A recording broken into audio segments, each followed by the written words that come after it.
Қайырлы күн, құрметті 5-ші сынып оқушылары. Сіздермен Сымбат Самат. Бүгін біз каналымызда 5-ші сыныптың ағылшын тілі пәнінен 3-ші тоқсандағы тжб-сына талдау жасайтын боламыз. тжб 4 бөлімнен тұрады: listening, reading, writing және speaking. Бірінші бізде listening бөлімі. Бірінші тапсырмаға өтейік. Task 1. Listen to the recording twice and fill in the blanks with suitable words from the box. Бірінші тапсырмада бізде аудионы тыңдап, және мына төменде берілген мәтінде тастап кеткен сөздерді бокста, яғни қоршауда берілген сөздермен толықтыру керек. I'm a great art lover.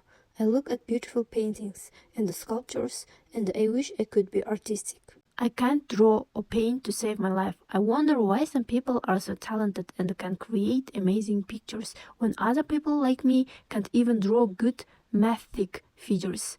I would like to fill my house with art from all over the world. It's interesting to see how different cultures have different kinds of art.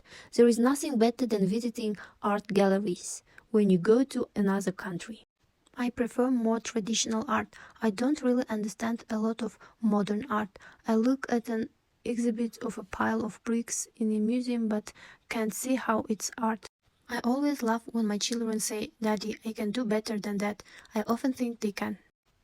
Екінші бөлім бізде reading. Task 2. Read the text about Mary's daily life and complete the task. Екінші тапсырма Мэридің күнделікті өмірі туралы мәтінді оқып, тапсырманы аяқтау керек. Қазір мен мәтінді оқып аударатын боламын, және содан кейін тапсырмаларды орындауға кірісемін. This is Mary. She is a musician. She is tall and beautiful. She works in a studio and a concert hall. She plays the piano. Бұл Мэри, ол музыкант. Оның бойы ұзын және ол өте әдемі. Ол студияда және концерт залында жұмыс жасайды. Ол пианинода ойнайды. Every day she gets up at 9 o'clock in the morning. She takes a shower and gets dressed. She drinks a cup of tea and eats some toast. At 10 o'clock she takes a taxi to the studio. Күнде ол таңертең сағат 10-да тұрады. Ол душ қабылдайды және киінеді. Бір шыны шай ішеді және тост жейді. Сағат 10-да студияға такси шақыртады. In the studio, she plays the piano. She writes new songs and makes CDs. At 1 o'clock, she goes to the restaurant. She eats lunch with her friends. At 3 o'clock, she goes to the studio again. She plays more music and sings. At 6 o'clock, she goes home and has dinner. Студияда ол пианинода ойнайды. Ол жаңа әндер жазады. Сағат 1-де ресторанға барады және достарымен түскі ас ішеді. Сағат 3-те ол қайтадан студияға барады. Ол тағы көбірек музыка ойнайды және ән айтады. Сағат 6-да ол үйіне қайтып кешкі ас ішеді.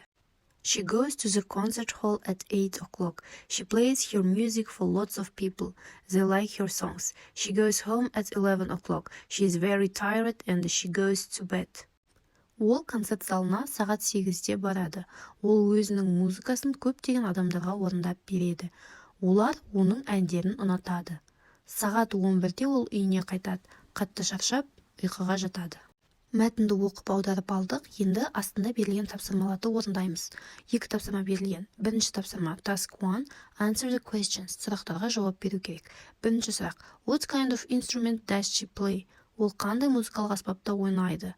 Дұрыс жауабы пианино. She plays the piano. Екінші сұрақ. When does she go to the concert hall? Концерт залына қашан барады? Дұрыс жауабы She goes to the concert hall at 8 o'clock. Сағат 8-де. Осы мәтінге қатысты екінші тапсырма Task 2. Match the sentence from the story to the correct part of the story.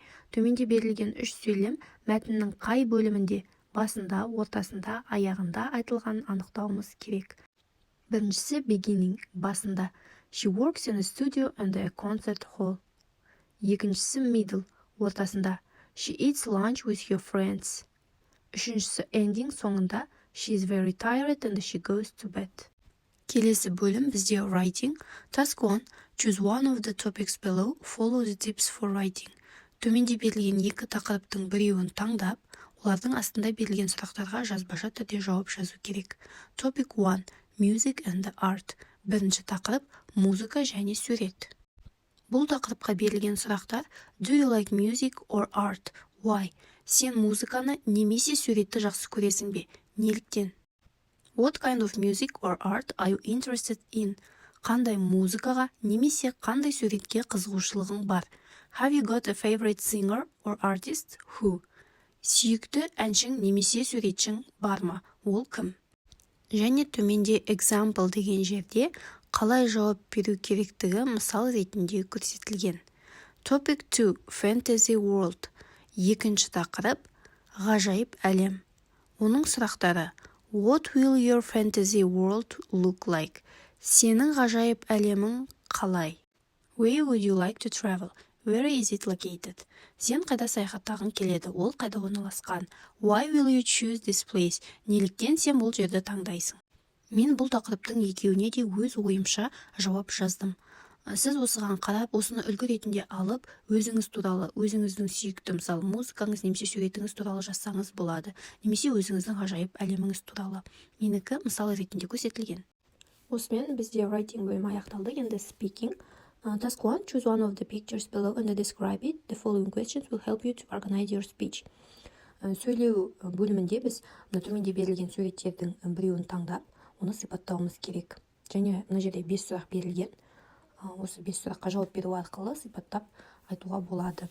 Do you like music and why? Музыканы жақсы көресің бе? Және неге?